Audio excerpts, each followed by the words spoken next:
Today, March 8, 2026, marks 12 years since one of aviation's greatest mysteries shocked the world. A modern passenger jet disappeared. 239 people vanished, and even today, nobody knows exactly what happened.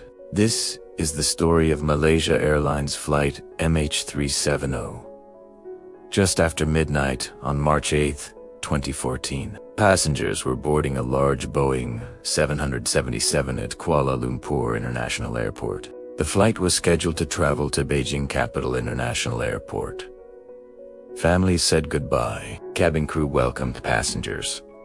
Luggage doors closed. The aircraft pushed back from the gate.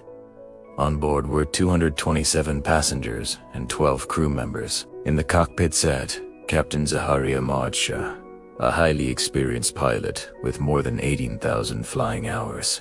Next to him was First Officer Farik Abdul Hamid. At 12:41 a.m., the aircraft accelerated down the runway and lifted into the night sky. Everything was normal. The plane climbed smoothly to its cruising altitude and headed northeast over the South China Sea.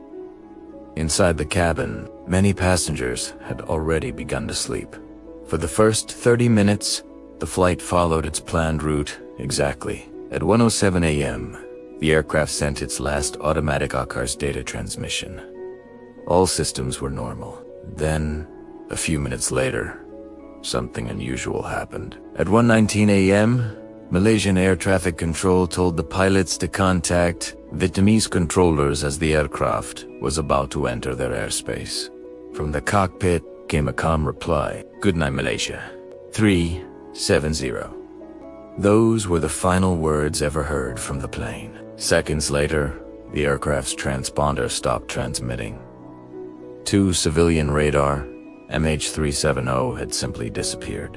But military radar soon revealed something shocking. Instead of continuing toward Beijing, the aircraft had suddenly turned around. The Boeing 777 made a sharp left turn and began flying back across Malaysia. It passed near Penang Island before continuing northwest toward the Andaman Sea. This was not a random movement. The plane appeared to follow several precise navigation waypoints, as if someone inside the cockpit was deliberately guiding it. Meanwhile, air traffic controllers were becoming confused. Vietnamese controllers waited for MH370 to check in, but the call never came. Soon they contacted Malaysian authorities. At first, everyone believed it was only a communication problem, but as minutes turned into hours, concern quickly turned into alarm. MH370 had vanished. However, the aircraft was still silently communicating with space. A satellite belonging to Inmarsat was receiving automated signals from the plane every hour. These signals were called handshakes or pings. They did not show the aircraft's exact location, but they proved that the plane was still flying, hour after hour. The final satellite handshake came at 8:19 a.m. This meant MH370 had possibly flown for nearly 7 hours after disappearing from radar. Using these signals, experts calculated two possible paths, one north toward Central Asia, and another south into the remote waters of the Indian Ocean. Later analysis suggested the southern route was far more likely. If that was true, the aircraft may have flown alone for hours over empty ocean, until it eventually ran out of fuel. What followed was one of the largest search operations in aviation history. Ships and aircraft from many countries joined the search. Huge areas of ocean were scanned using sonar and underwater drones. But days passed, then weeks, then months, and still, no aircraft was found. The world began to realize something terrifying. A massive Boeing 777 had vanished without a trace. More than a year later, in July 2015, the first confirmed piece of debris was discovered. A wing component called a flaperon washed ashore on Reunion Island. Investigators confirmed it belonged to MH370. Over the following years, several more pieces of debris were found along beaches in the western Indian Ocean. These discoveries supported the theory that the aircraft had crashed somewhere in the southern Indian Ocean.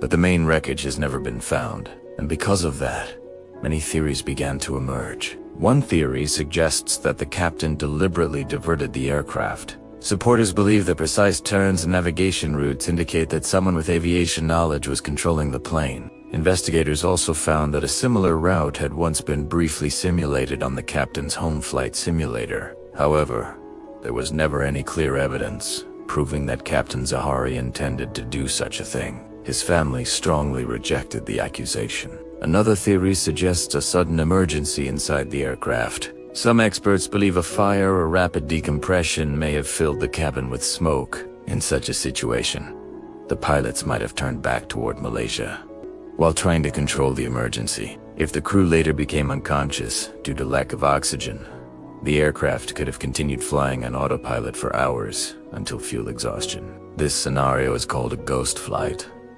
Then there are the more dramatic conspiracy theories. Some people believe the aircraft was hijacked and secretly landed at a hidden military base. Others claim the plane was accidentally shot down during a military exercise and the truth was hidden. Another theory suggests the aircraft was electronically hijacked using advanced cyber technology. And some even believe MH370 was part of a secret intelligence operation involving powerful global agencies. However, none of these theories have ever been proven. 12 years later, the disappearance of MH370 remains one of the greatest mysteries in aviation history. Somewhere in the vast waters of the Indian Ocean, the answers may still lie hidden until the main wreckage is found. The full truth may never be known. And on this anniversary, the world remembers the 239 lives that were lost. But the question still remains: what really happened to MH370? Was it a deliberate act, a tragic accident, or something the world has still not discovered? What do you think is the real theory behind the disappearance of MH370? Share your thoughts in the comments below.